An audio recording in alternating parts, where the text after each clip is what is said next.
Good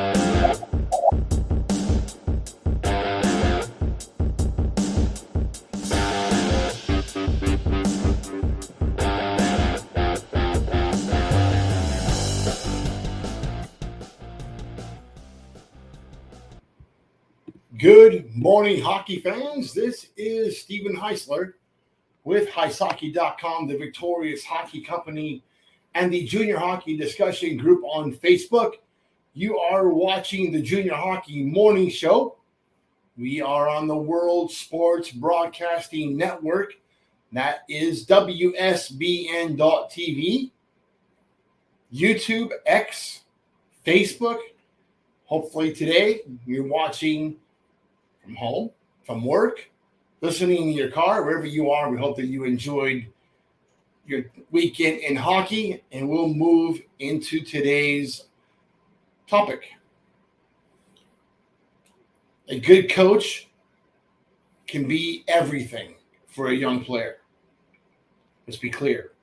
The wrong coach can easily destroy the spirit of just about any hockey player. The wrong coaches always find a way to break what was never broken. Hockey coaches have a lot of responsibility. They not only have to teach the game, but also motivate their players and help them improve. What makes a good coach? Here are 5 qualities that effective hockey coaches possess. 1, they are great communicators. They can communicate clearly and effectively with their players. They understand that each player is different. Look, this year we have dealt with guys that were really good X's and O coaches, very good at the hockey part of the equation, horrendous when it came to communication. Some coaches you'll see on the resume, it's 1 year and out, 1 year and out, 1 year and out. They never stick with the team for more than a season. Why is that? Record wasn't bad. So what gives? Why does that team not do well late in the third period or late in the last third of a season? Coach is a poor communicator. Doesn't communicate well with the parents. Doesn't communicate well with the kids. Doesn't really communicate well with the staff. Okay, hockey guy, but it takes more than just being a hockey guy to be a good coach, doesn't it? 2, they have a positive attitude. Hockey can be a very emotional game. If the coach is always negative, they can bring the whole team down. Positive coach, on the other hand, can help lift the team and keep them motivated. Man, it's hard. Late in the season, things aren't going so well. You're about a 500 team, and the coach is getting a little edgy. Coach is not engaging. Coach is on the bench, arms crossed, watching the game like a spectator. Isn't really doing much interacting with the players. He's standoffish. If he has something to say, more times than not, it's going to be a negative. That guy's attitude rubs off on the team. And that team will usually go down the tubes, first round of playoffs. Season's over. Have fun. See you next year. It's a bad mentality. It's a bad look. And it's a great way to lose a job. Be positive. Try to give these kids something. Because although the game may be just a stopping point or a job for you, it's everything to these kids. 3, they are organized. Hockey coach is organized and has a plan for everything. He knows what needs to be done and when it needs to be done. He stays on track and ensures that the players are always prepared for the next game of practice. Look it. Coach shows up 15 minutes late for practice. You guys are out there on the ice goofing around, wasting ice time at $500 an hour for ice or whatever it costs for ice. And the first 15 minutes of practice are nothing but a skate around. That's ineffective. Coach runs through the same practices week in, week out. Nothing is really changing. there's really no actual development taking place.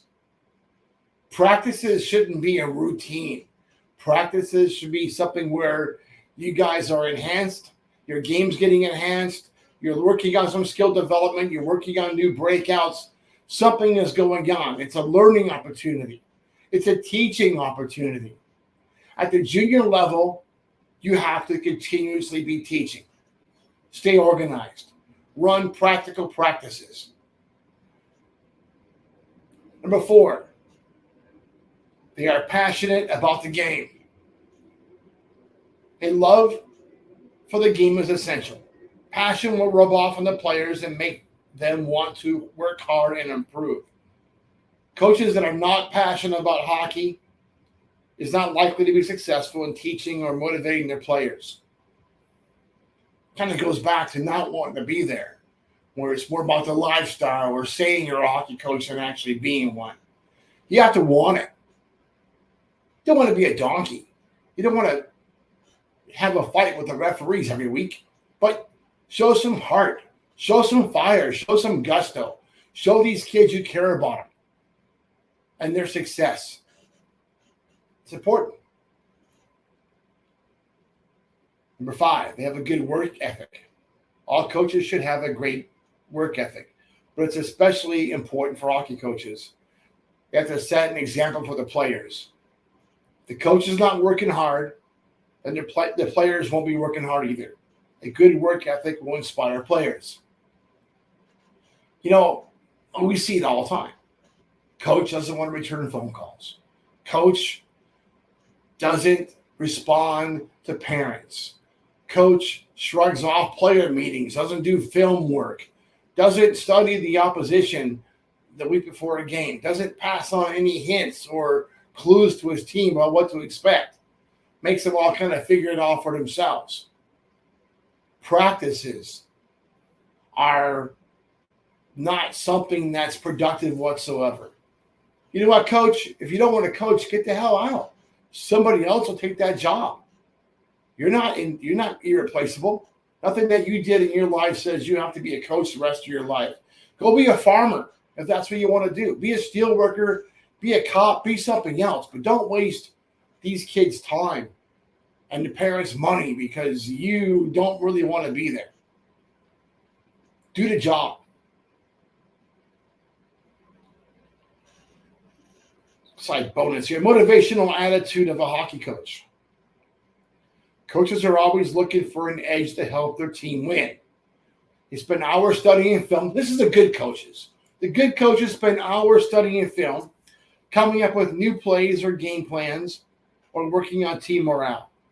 Most important things a coach can do is create positive and motivated attitude. Coach's attitude sets a tone for the entire team. The coach is negative, the team will be negative. Coach is positive and motivated, the team will be positive and motivated. It's not difficult. But here's what is difficult. You're coming out of AAA hockey, not really sure what to do. You could play AAA as an 18-year-old. That's kind of like putting a Corvette up on blocks and hitting the gas pedal. Not really going to develop very much as a 18-year-old playing against 16, 17-year-olds. But, that's an opportunity for you. Kind of expensive. You could go to junior hockey. But where do you go? That's where the experience and network of a good advisor comes into play.